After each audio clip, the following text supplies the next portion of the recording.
ในเรื่องของความสันโดษนี้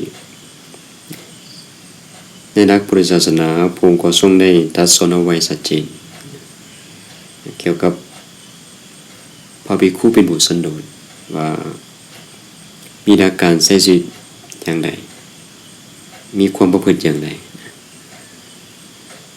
ซึ่งได้ตรัสกับพระมหากัสสปะถามพระมหากัสสปะว่า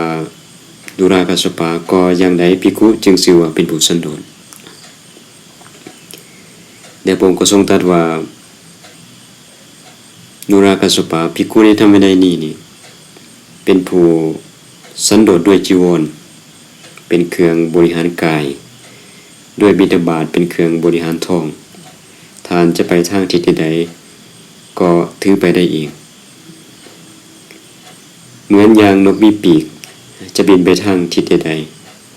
ก็มีแต่ปีกของตนเป็นพละบินไปสันใดภิกขุก็ฉะนั้นเป็นผู้สันโดษด้วยจีวรเป็นเครื่องบริหารกายด้วยบิณฑบาตเป็นเครื่องบริหารท้องทางจะไปทางทิศใดก็ถือไปได้เองดุรากัสสปะด้วยประการดังที่กล่าวมานี้แลภิกขุชื่อว่าเป็นผู้สันโดษ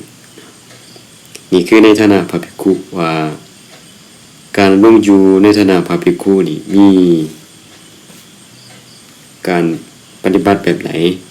เพื่อการเป็นอยู่อย่างสันโดษนะก็มีแต่จีวรนี่เป็นเครื่องบริหารกายแล้วก็บิณฑบาตเป็นเครื่องบริหารท้องมีแต่ผ้า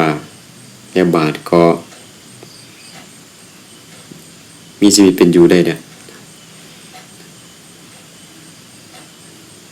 นี่คือความสันโดษในฐานะพระภิกขุ